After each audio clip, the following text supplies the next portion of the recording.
What's going on, YouTube? This is your boy Cornell, the Tech Savvy Rider. Today is Sunday, September the 20th, and I'm out in the garage still working on Black Flash, trying to do a couple of more installs. I wanted to go over several things with you, show you what I'm about to install and what I'm changing out on my bike. First thing first is got some new stuff that came in, and I wanted to give it a try. This one is the suction cup. It's supposed to be one of the world's strongest suction cups. I'm giving it that name. But it's made by some Sublime Wear. It's a GoPro. It's a suction cup for the use of the GoPro accessory. It's a GoPro accessory. You can basically install it just about anywhere external to any type of device, car, motorcycle. It can go on the windshield, it can go on the side. No matter where you mount it, this suction cup is so deep that it will stick to just about anything. I'll be using that later on. And the next item I want to go over is another set of LEDs that I'm getting ready to install on my bike. These LEDs are made by Aurora. They're the OP7 motorcycle light kit. I'll be going over some of the accessories here in a minute, but it does come with a remote control, and it does come with a keychain key holder with a remote control on the inside of it. There are several different accessories. You got all your different cables, but I'll go over it over here on the bike because I'm getting ready to install it. Now, as far as the suction cup goes, the reason I'm changing it out is because I have two cameras that's one in the front, one in the back, that I'll be replacing due to GoPro came out with the Hero 9 now. I have several different GoPro 5 cameras. I have several different 5 cameras that are not being used, so I'm gonna take off these little cheap ones and put them on the front, one on the back, one on the front, which are Hero 5s. I got a Hero 7 that I was carrying up here. I'll be taking this mount off and then putting that suction cup up here. The problem I have down here is if I try to make a video, this camera, the way it's angled, it shoots straight up my nose basically. So I'm trying to get it where I have a mount that's eye level with me, so when I'm riding the bike and talking to you all, you ain't being distracted by my beard or hair going up my nose, coming from a beard, or whatever crazy stuff my hair be doing on my face. So the suction cup be going up there. I'll be taking this off. I got a Hero 5 in the front, and I have a Hero 5 Session in the back.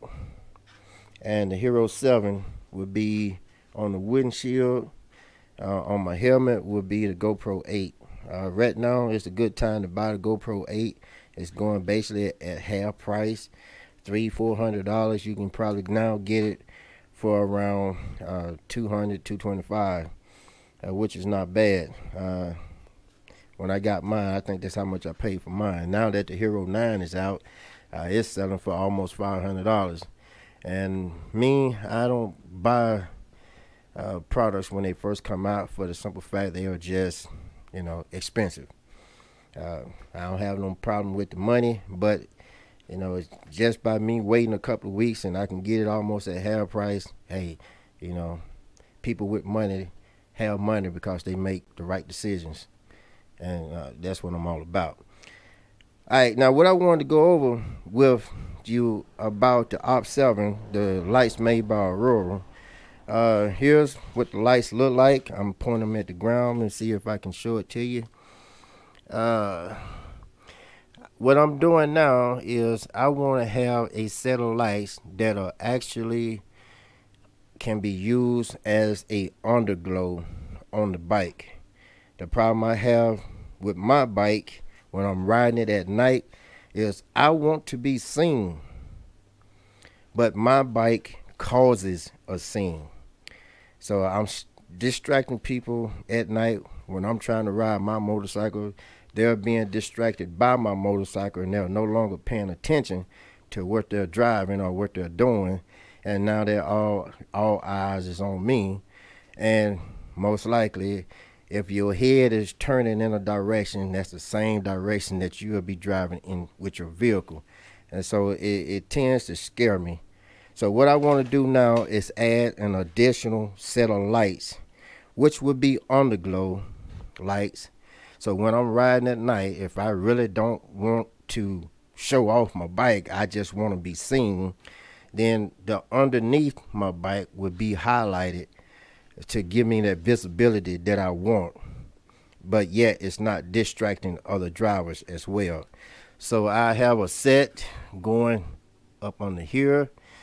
I have a set in my grill, in my fairing, and all of it would be hidden. So it will give me that glow effect instead of being seen like my LEDs here, which are the rolling eyes. You're very familiar with these lights if you're familiar with my bike. I'm trying to be seen, not cause a scene. So I'll be adding an additional set of lights, and I would not be operating both lights at the same time unless I'm at a light show, in a light show contest. Okay, now with that out the way, underneath in the fairing, and I probably have one going at the back here with the tail lights. Now with the Aurora 7, with the OP7 LEDs made by Aurora, you have a power switch. Here's it right here. I got it taped down because I'm siliconing it to my other controller that's down here. You got a power switch which connects directly to the battery, positive and negative. I'll be going over that in a minute. You got a controller which all your lights will be going to. I got it set up here. Your power switch goes to the controller. The power switch goes to the battery, and then all your different LEDs will be going back to the controller. It's a simple connection. I like it. The hardest thing about connecting motorcycle LEDs or flexible LEDs is once you set them down to where you want them to be, the hardest thing to do is to wire it back to wherever location you mounted them on, or wherever you mounted them at. So that's the hardest thing. But for us connecting them, very simple, positive, negative. But the reason I'm bringing that up is because I wanted to show you people got different ways of doing things. Some have better ways of doing it, and some people just try to keep it simple by connecting your positive and negative going back to your battery. I hate that. I hate for any type of device to be connected directly to my battery. This is how I connect just about everything that's on my bike. As you look here, I have a master ground wire. Each one of these connections here represent a device that's connected by the ground on my bike. Each one of these are different devices that's on my bike. This is the ground. The master ground. The only thing that's going back to my actual battery is this master ground connection itself. Black Flash has a master ground and 3 fuse blocks. Here's fuse block number 1. It's up under the seat. Fuse block number 2 is in the left saddlebag, and fuse block number 3 is in the trunk. And then the trailer has its own fuse block. Now, for as the master ground each one of these connections can be tripled, can be doubled and tripled, meaning you can stack on top of stack on top of stack. So you will never be able to wear this out as far as your ground connections. Once a ground connection is made, it's made. All right, but for as your positive, your fuse blocks, most fuse blocks can only hold up to about 6 connections. All right, but you can put in as high as a 30 amp fuse inside of each one of the slots for the fuses. So that means that even though it's holding 6 fuses, little stuff like this right here, if you open them up, this is the little switch going for the OP7 fuse light, LCDs. This little fuse is only 5 amps. So what I'll be doing is cutting this off, and I have the ground going to my master ground, and I have my hot wire going to one of the fuses inside the fuse block here, because it's only need a little 5 amp. Each one of the fuses inside my fuse block is 30. So I can have multiple devices on one fuse slot, 5, one maybe 10, one maybe another 5.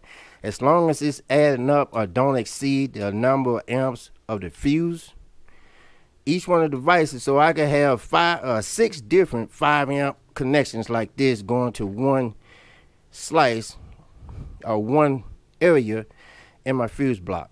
If I'm confusing you, just keep in mind there are 6 connections. Each connection has a 30 amp fuse. And if I'm just simply adding one device that has a 5 amp, I can add 6 of these. 6 times 5 is 30, going to one slot in that fuse block.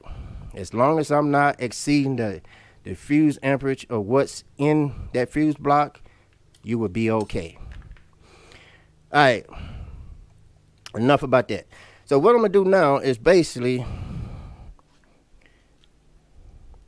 like I said, I'm not gonna go through the problem with, I'm not gonna go through installing each one of these lights and all. Cause like I said, when it comes to LEDs, it's all about how you want them.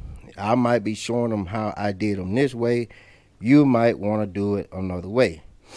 Just keep in mind, I'm bringing up this whole hot, positive, and negative master cylinder, a master ground, for the simple fact, yeah, people have different ways of doing things, but to me, keeping these type of connections off of your battery will prolong your battery. You don't need 20 million things going to your battery when you have 2 different devices that can accept multiple devices, and these 2 devices is the only thing that's going back to your battery. That's the point that I wanted to bring out.